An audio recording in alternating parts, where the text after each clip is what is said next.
It is my pleasure to present a very dear friend of mine, Kala Hoe. He's doing wonderful things in Haki Puu on Oahu with the Haki Puu Learning Center. It's a living classroom, it's place-based learning, it's preparing the next generation of leaders. Na e na ale kuewa mai kai no I ke pano e ma kana pana I ka hana ho ka hoa I ka ho pina no ono oi ke ko ho poho I ka ho o ka no I ano. Again, Haki Puu is on the windward side of Oahu. It's on the northern end of Kaneohe Bay.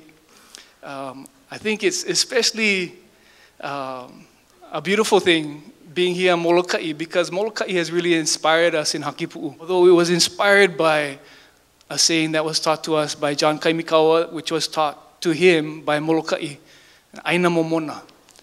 Thinking back to the ancient days where it was so obvious that we had this concept of sustainability.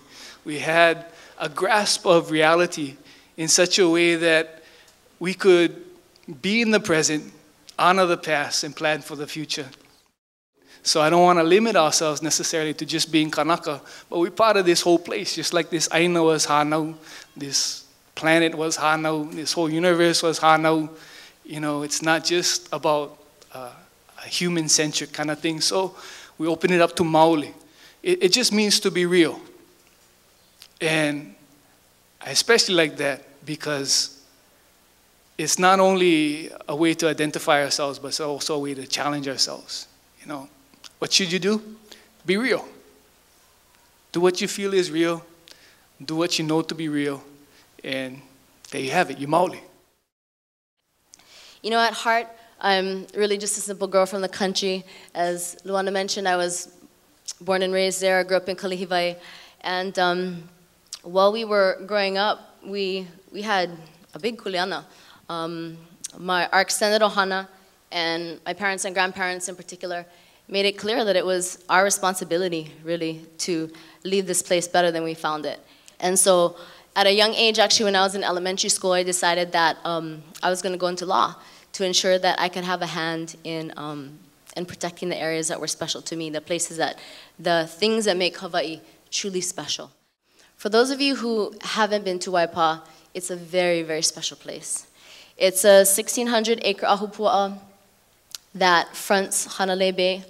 So in the early 1980s, our ohana found out that this area is being slated for development. And so my dad hui together with all of the main Maoli families on our side of the island, and we had a different vision for what we wanted for this place. We decided what we wanted was an ahupua'a learning center. So for us, what that meant was a place grounded in fishing and farming practices, because those are the kind of people that we came from, but also just to have a space where culture could thrive. And as part of those efforts, we have a reforestation program, stream monitoring, and then a fish pond restoration effort in the Makai areas. In addition to our programs, community-based economic development is really important for our community because they're very difficult to get jobs, and the jobs that are available are low-end with little or no opportunity for upward mobility.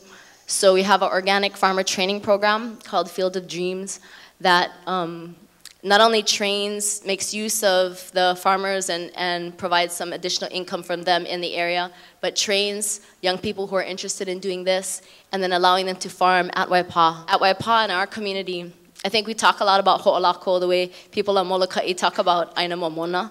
For us, that's really to create and make enough, not just for yourself, but for your friends and neighbors and extended family. And so that's really our vision of sustainability and what we're doing there. Fundamentally, sustainability means the same to everybody on this planet. Sustain life. You must provide your own food, your own energy, your own water, and provide shelter and security for your family and your communities. The best action right now in sustainability is in the Gulf states, the Gulf Arabian states. So I've spent the last 4 months there. I just came back about a week and a half ago. You won't believe it, but they actually have communities there that have been sustainable for centuries, and they continue to be sustainable for centuries.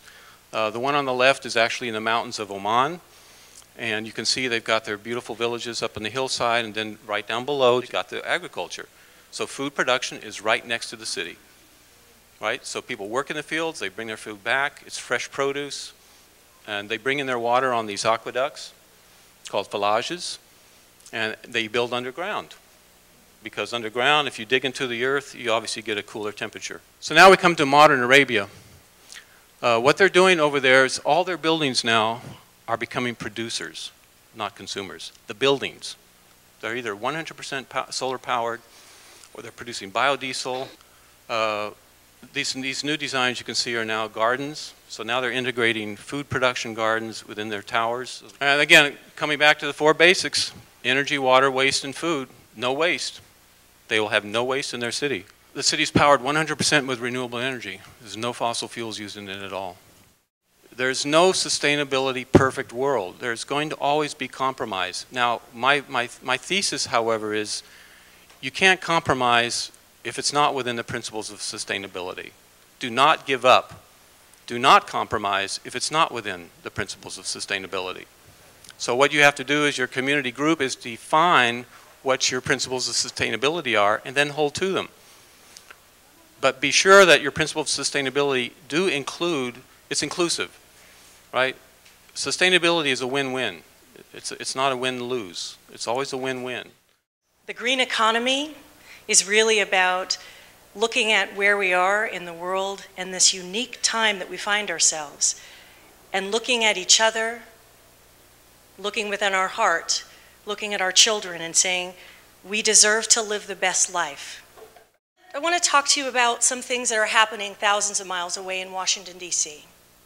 As it relates to the great opportunity that we have collectively to help to build and to shape the new kinds of opportunities, the new kinds of community, there are 2 things that have happened this year. One is called the stimulus package. $700 billion, sound familiar? 14 billion of that was explicitly to build the green economy. And maybe it was President Obama's time in Hawaii, I don't know. But he's not the first black president, he's the first green president. He made an investment, a risk for a politician, to put money behind investing in many things, including creating a new way for people to earn their living with honor and dignity, and to help to heal our planet. Both things. There's a great opportunity in that, and it's a down payment. So I want to talk to you about what the money that's available to the state of Hawaii and to Molokai, and Green for All is here to support your work through policy guidance or program guidance, to connect you with people doing the same kind of work in other communities, so that you know that you're not alone, but to provide the kind of support so that you can take advantage of the moment. It's been an honor, and I just want to say thank you so much.